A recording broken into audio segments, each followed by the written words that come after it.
Just the shirt that was picked out for today.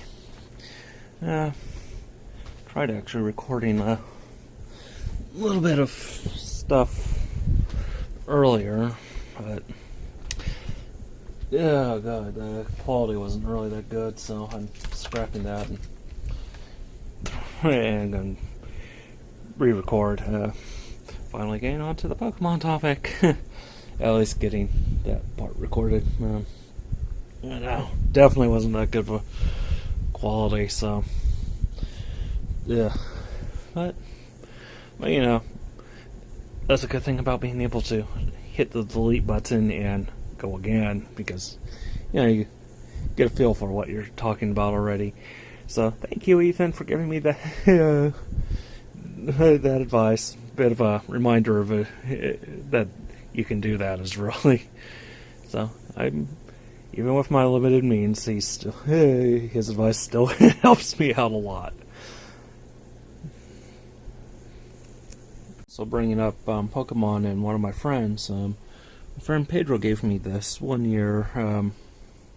See if I can get it better in focus. Gym badge that they gave out to winners of what was it, Pokemon card game, I think. That's what he was playing. He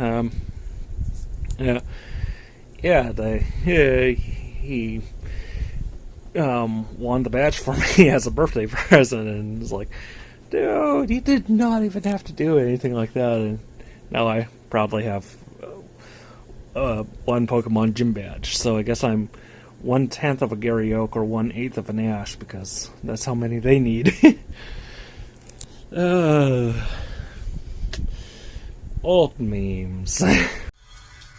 Can't really tell anymore, but it is sprinkling a little bit. Just a few small drops here and there. And yes, I do notice the Yoshi waving at me in the car across the way. Way better than that guy hanging by those 2x4s in the other car. Anyway, but yeah, sprinkling. Product of the overcast, which, you can probably thank the fires nearby for it. One of the good things about that sort of atmospheric conditions with like the smoke and fires and stuff is that they provide a good place for condensation to form, i.e. like clouds and rain, which is why stuff like SOX, when it gives the cooling effect to the atmosphere, it gets washed out after a couple years, because it's easily absorbed into the water and forms clouds and rains and gets rid of it.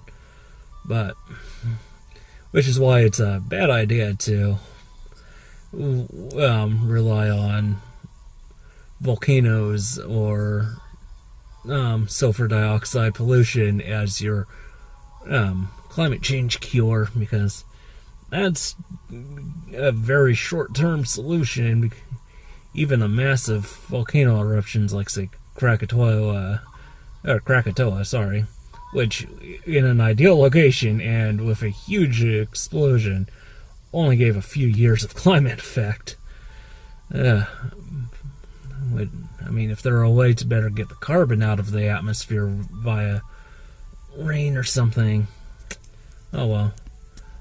On the plus side, Sacramento is usually too dang hot this time of year, so when we get these fires, good little way to cool down here, because I just can't stand the heat. It's so awful.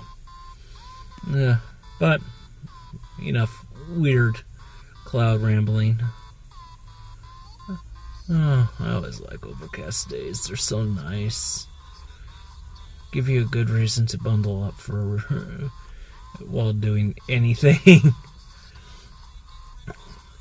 Well, who doesn't like bundling up while sitting in bed writing or bundling up while playing games, or even how doing homework while bundled up. That's much better than sweating.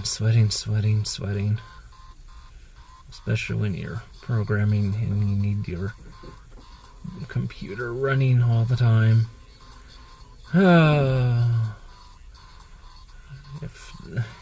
If being a human, being a giant IR emitter wasn't bad enough, being a computer and having it hit seat sync. Although, to be fair, humans give off way less IR than could be easily harvested to run even a single LED. So, yeah, we'd be better as a neural network, using our brains as a computer. If you're not picking up on my insulting the executive meddling that changed the plot of The Matrix a bit, so. As you can hopefully see, it rained a bit while it's in class, and it's also super dark out. But that's the joy of an evening class. But anyway, I want to bring up this class a bit today, or just right now while I'm still having it in my mind. Man, hopefully this will be what I close out the video with too. Realizing a couple things in class.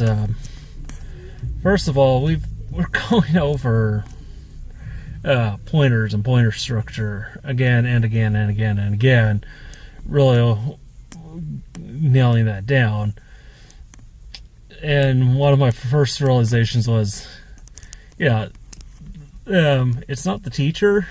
He seems like he'd be a really great guy to talk about this stuff with, and really computer science in general.